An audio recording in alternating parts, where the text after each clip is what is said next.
नमस्कार दोस्तों, स्वागत है आप सभी का आपके अपने YouTube चैनल टेक्निकल डिलाइट में। दोस्तों उम्मीद करते हैं आप सभी लोग जहां भी हैं अच्छे हैं, मस्त हैं, बिंदास हैं।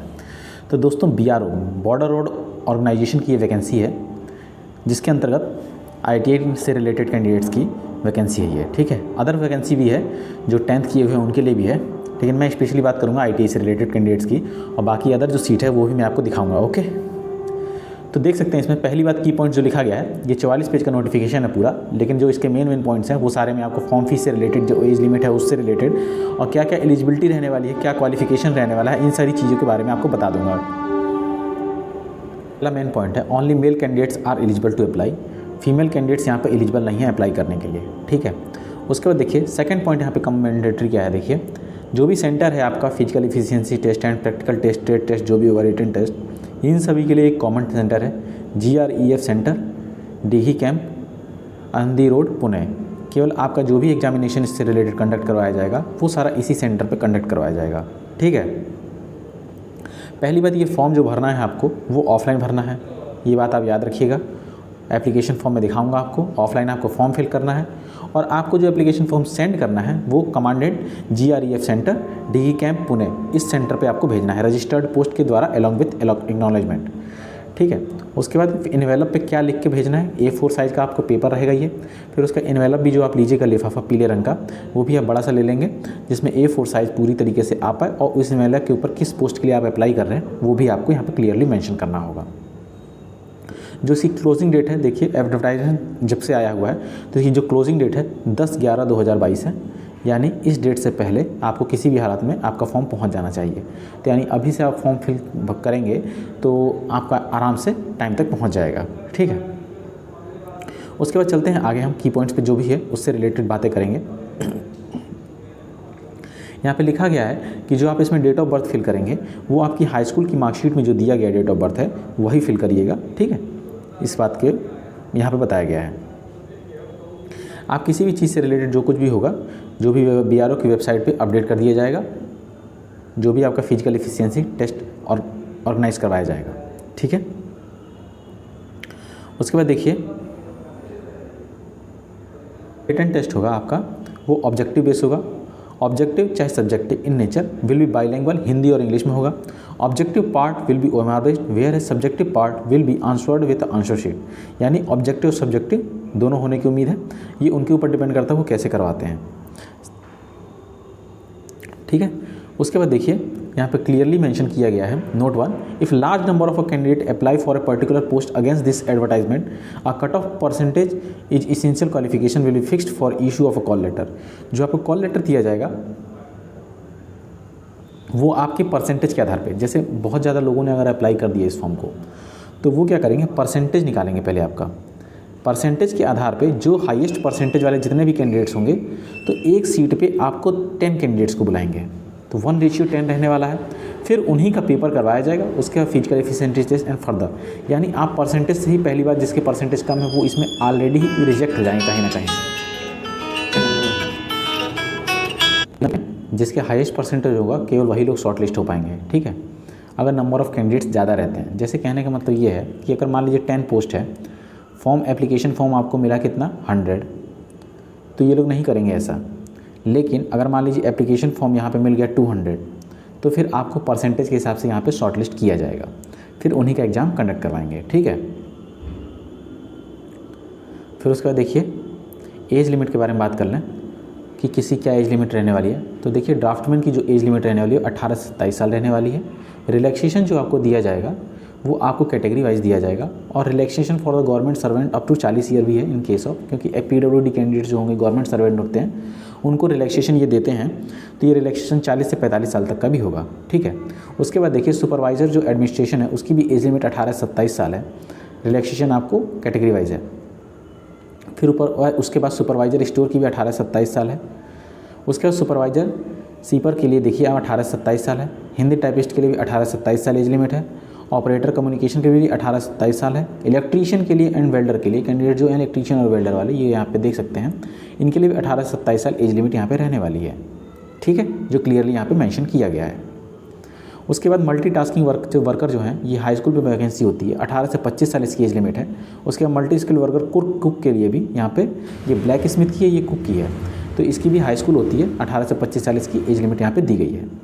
उसके बाद देखिए एज रिलैक्सेशन के बारे में बात कर लें तो यूआर के लिए EWS के लिए नील है, SC/ST के लिए 5 साल है, OBC के लिए 3 साल है, और जो इस कैंडिडेट्स हैं government civilian employ department candidate who have retired not less than 3 year of regular and continuous service, उनकी अप टू 45 ईयर है एंड 43, ठीक है, जो कैटेगरी वाइज है। 40 साल यूआर के लिए, 43, और फिर SC/ST के लिए 45 साल।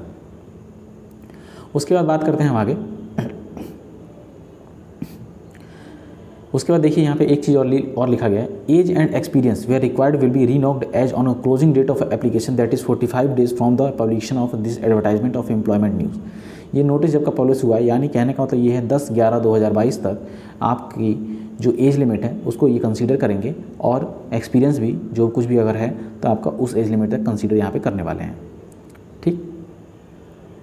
उसके बाद NCC वाले अगर आप कैंडिडेट्स हैं तो देखिए यहाँ फ़ायदा मिलने वाला है। Son of serving retired GREF personal, इसके आपको 15% मिलेंगे। NCC सर्टिफिकेट आपके पास अगर C सर्टिफिकेट है तो आपको 10% मिलेगा, B सर्टिफिकेट है तो 5% मिलेगा, and serving GREF personal applying for a higher post 15% मिलेगा। सन ऑफ एक्स सर्विसमैन 3% मिलेगा। Sports at state and district university level है तो आपको 5% का वेटेज आपको दिया जाएगा, ठीक है। कैजुअल पेड लेबर है अगर आप उसमें तो आपको 10% यहाँ पे दिया जाएगा। ये बात यहाँ पे क्लियरली मेंशन की गई है। जो फीस रहने वाली है एप्लीकेशन फॉर्म की वो आप यहाँ पे देख सकते हैं। Candidate must pay the application fee non refundable directly through the online URL link. इस लिंक से आप in the favour of a commandant GREF centre Pune इसमें पे कर सकते हैं। एप्लीकेशन फ़ी आपका बहुत ज़्यादा रहने वाला यहाँ पे नहीं है। जनरल और EWS कैंडिडेट के लिए, OBC कैंडिडेट के लिए 50 रुपये का फीस रहने वाला है। उसके बाद OBC के लिए भी आपको 50 रुपये का, SC/ST and person with benchmark disability यानी जो विकलांग कैंडिडेट्स हैं उनके लिए कोई भी फीस यहाँ पे नहीं रहने वाला है, ठीक है। उसके बाद आपको कैसे अप्लाई करना है तो आपको यहाँ पे देख लीजिए, application filled in Hindi and English only, या तो आप हिंदी में भर लीजिए या तो आप इंग्लिश में भर लीजिए। एक से ज़्यादा आपको एप्लीकेशन नहीं भेजना है। लेटेस्ट फोटोग्राफ आपको लगा देना है, मिनिमम 8 फोटोग्राफ आपको देनी है इसके साथ, ठीक है। Candidate applying for more than 1 post send separate application with separate फी।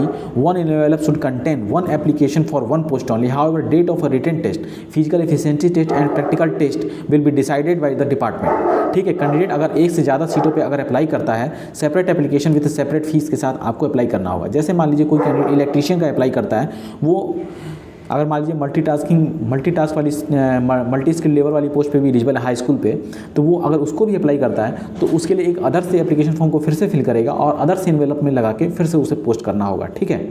ये यहाँ पे क्लियरली मेंशन कर दिया गया है। उसके बाद देखिए यहाँ पे लिखा गया है कॉपीज़ ऑफ सर्टिफिकेट जो होगा, जो आप सर्टिफिकेट लगाएंगे educational qualification and category certificate will be attested bye gazetted officer और सेल्फ अटेस्टेड। यहाँ पे देखिए लिखा गया है आप गजेटेड ऑफिसर से भी सेल्फ अटेस्टेड करवा सकते हैं या खुद से भी अटेस्टेड करके आप उसको फिल कर सकते हैं। लेकिन इस बात का आप विशेष ध्यान रखिएगा, एप्लीकेशन फॉर्म भेजते समय आप किसी भी तरीके से सेल्फ अटेस्ट जरूर कर लें, अदरवाइज फॉर्म हो सकता है आपका रिजेक्ट कर दिया जाए, ठीक है। उसके बाद आगे चलते हैं हम।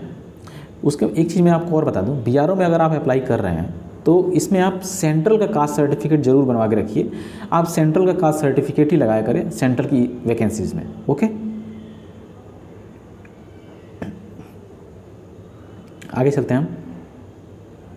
अब देखिए यहाँ पे क्लियरली लिखा गया है candidate are required to superscribe the word application. इस तरीके से मतलब लेटर में लिखना है कैपिटल लेटर्स में, application for the post of, जैसे मान लीजिए इलेक्ट्रीशियन आपने अब लिख दिया, कैटेगरी हो गया, फिर उसका कैटेगरी में आप EWS जैसे कैटेगरी लिख के आप UR हैं, SC हैं, ST हैं, ये डाल देंगे आप। फिर उसका वेटेज परसेंटेज इसेंशियल क्वालिफिकेशन जो होगा, आपका वेटेज परसेंटेज जो इसेंशियल क्वालिफिकेशन का है on the top of envelope while sending the application form. आप वेटेज क्वालिफिकेशन को भी जो भी इसमें नोटिफिकेशन मैंने आपको बताया है, जैसे NCC है तो आपको कितना % वेटेज मिलेगा, तो आपको इस चीज़ को इस पर लिख के भेजना है एनवेलप पे ही अपर साइड में, ठीक है, लिखा है टॉप ऑफ द एनवेलप। उसके बाद देखिए within 45 days from the date of application आपको सबको भेजना है। लेकिन जो ऐसे एरिया से कैंडिडेट आए उनके लिए 60 डे का है। लाइक एज जो 7 सिस्टर्स वाले स्टेट्स हैं, Assam, Meghalaya, Arunachal Pradesh, Mizoram, Manipur Nagaland, Tripura, Sikkim, Lahaul and Spiti district and Pangi sub division of Chamba district of Himachal Pradesh, Ladakh division of Leh and Ladakh, Andaman and Nicobar and Lakshadweep. ये लोग कैंडिडेट्स को 60 डेज़ का टाइम दिया जाएगा। ठीक है, आपका एप्लीकेशन फॉर्म 60 डे मतलब 2 मंथ के भीतर पहुंच जाना चाहिए।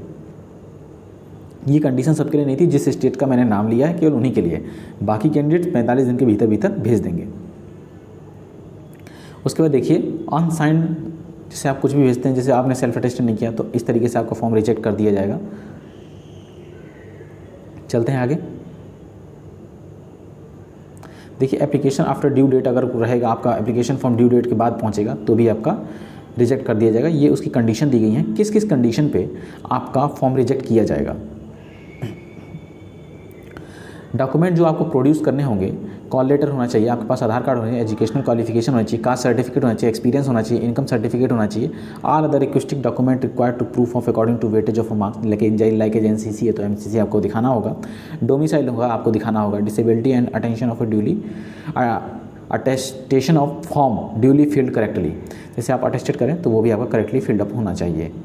ठीक है, यहाँ पे क्लियरली 10 टाइम्स के बारे में मैंने आपको ऊपर पहले ही बता दिया है। ठीक है, आपका रिटन एग्जामिनेशन होगा। देखिए पैरा 24 के हिसाब से ब्लू और ब्लैक पेन आपके पास होना चाहिए, answer of blue black pen में देना है, नो पेंसिल वर्क आपका होना नहीं चाहिए। फिर उसके बाद आपका फिजिकल एफिशिएंसी टेस्ट करवाया जाएगा, उसके बाद प्रैक्टिकल एंड ट्रेड टेस्ट करवाया जाएगा। ठीक है, ये वार्निंग के रूप में लिख दी गई है, देख सकते हैं आप। जो कुछ भी होगा आपका selection will be done purely on merit, जैसे आपका रिटन एग्जामिनेशन का जो मेरिट रहेगा और जो आपका जैसे एनसीसी सर्टिफिकेट जो वेटेज रहेगा उस मेरिट के आधार पे आपको किया जाएगा। इन अ ट्रांसपेरेंट मैनर, कहने का मतलब जो भी होगा आपका प्रत्यक्ष होगा, किसी भी कोचिंग वगैरह से इसका कोई टाई अप नहीं होता है ताकि आप किसी चक्कर में पड़ जाएं कि उसके थ्रू हो जाएगा आपका वैकेंसी, ये हो जाएगा, ऐसा कुछ होने वाला नहीं है। यहाँ पे क्लियरली मेंशन कर दिया गया है। ठीक है, बात करते हैं एजुकेशनल क्वालिफिकेशन की। ड्राफ्टमैन के लिए देखिए यहाँ पे 10+2 होना चाहिए साइंस सब्जेक्ट में, having a 2 year certificate in architecture और draughtsmanship from a recognised institute और equivalent, processing 2 year national certificate होना चाहिए आपका। फिर उसके बाद सुपरवाइजर एडमिनिस्ट्रेशन की डिग्री होनी चाहिए आपके पास, कैडेट कोर बी का सर्टिफिकेट होना चाहिए, सुपरवाइजर स्टोर का है, ये देखिए आप देख सकते हैं, डिग्री होनी चाहिए उसके पास, 2 हैंडलिंग का एक्सपीरियंस होना चाहिए 2 ईयर का। फिर उसके बाद सुपरवाइजर सीपर का देखिए डिग्री इन साइंस होना चाहिए, having a passed class 1 course of operator seeper as a laid down in a defence regulation में होना चाहिए आपका। हिंदी टाइपिस्ट में आपका देखिए 10+2 होना चाहिए, 30 वर्ड पर मिनट की टाइपिंग होनी चाहिए। ऑपरेटर कम्युनिकेशन में 10th होना चाहिए matriculation. Processing wireless operator as a radio mechanic certificate ITI होना चाहिए रेडियो मैकेनिक से आपका। ठीक है, फिर उसके बाद देखिए आगे यहाँ पे एक चीज़ और लिखिए, इलेक्ट्रीशियन वालों के बारे में बात कर लें।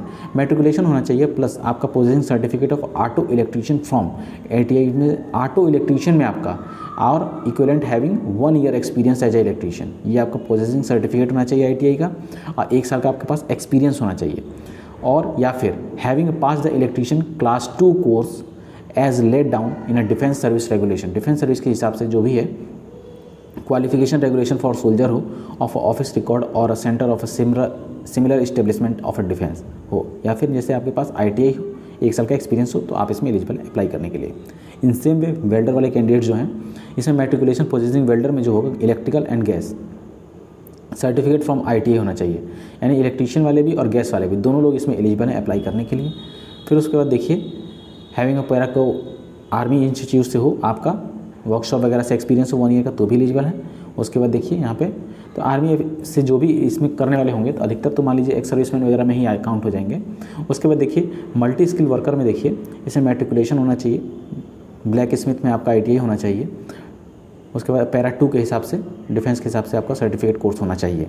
फिर मल्टी स्किल कुक में देखिए मैट्रिकुलेशन आपका होना चाहिए, should proficiency test in trade conducted by BRO, proficiency test जो होगा BRO के द्वारा, उसमें आप कुक में यानी आपसे खाना बनवाकर देखा जाता है। ठीक है, बाकी आपका मेडिकल फिटनेस वगैरह होना चाहिए।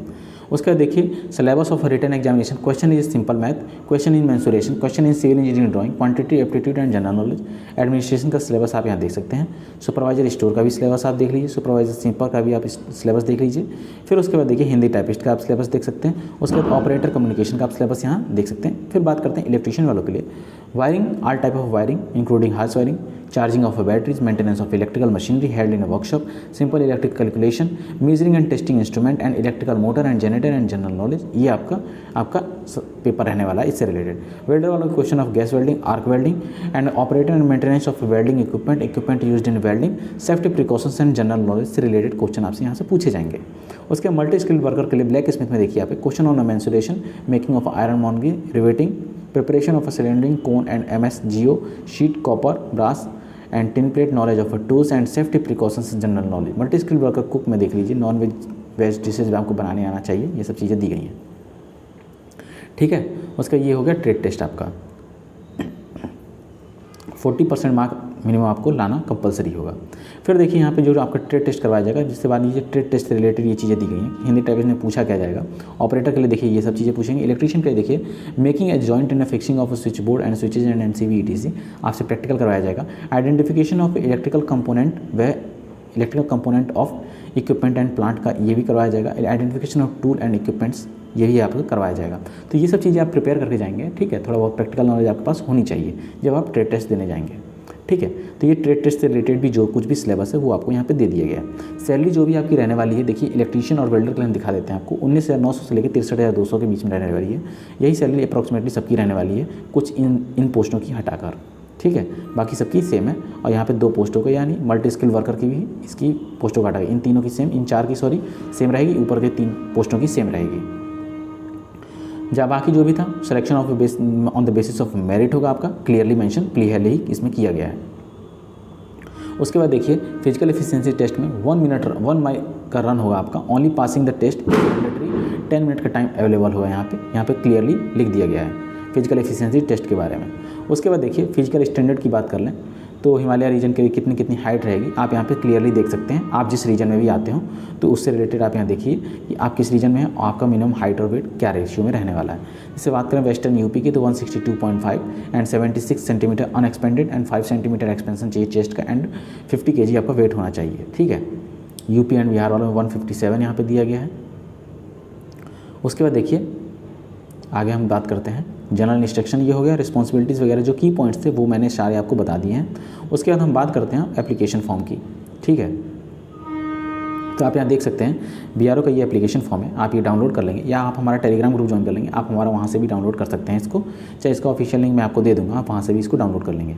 आप यहाँ पे name of post and serial number of advertisement and passport size photograph लगा देंगे, कैटेगरी आप लगा देंगे, वेटेज ऑफ मार्क्स लगा देंगे, नेम ऑफ कैंडिडेट 10th के हिसाब से आप फिल कर देंगे, EWS है तो EWS जो भी है, permanent home address, present address, application form, online payment reference number, transaction date and amount, name of bank यहाँ पे क्लियरली मेंशन करना है, क्योंकि वो एप्लीकेशन फ़ी आप जो पे करेंगे वो ऑनलाइन ही आपको पे करके उसका रेफरेंस नंबर यहाँ पे फिलअप करना होगा, क्योंकि SBI कलेक्ट से आप पेमेंट करेंगे आप, ठीक है।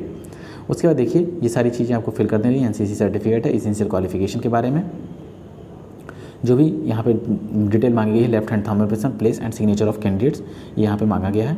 फिर उसके बाद एडमिट कार्ड वगैरह ये बाद का प्रोसेस है, ये आपको फिल करके दिया जाएगा। यहाँ पे फॉर ऑफिस यूज यहाँ क्लियरली लिखी है, to be filled by the candidate, communication address, name आप यहाँ पे अपना son of, house name and village, ये सब चीज़ें आप अपना फिल करके अच्छे से देंगे, क्योंकि आपका जब एडमिट तो इसी आधार पे आएगा। तो आप इस चीज़ को अपने क्लियरली फिल कर दीजिएगा जिस तरीके से आप मंगवाते होंगे, ठीक है। चलते हैं आगे हम। तो ये सब चीज़ें एड्रेस वगैरह के बारे में था एडमिट कार्ड से रिलेटेड, तो ये सारी चीज़ें मैंने आपको बता दिया। अगर आपको वीडियो पसंद आता तो वीडियो को लाइक करें। इस तरह की वैकेंसी की अपडेट पाने के लिए हमारे चैनल को जरूर सब्सक्राइब कर लें, अपने दोस्तों में शेयर करना ना भूलें ताकि ये वीडियो हर किसी तक पहुँच पाए। धन्यवाद।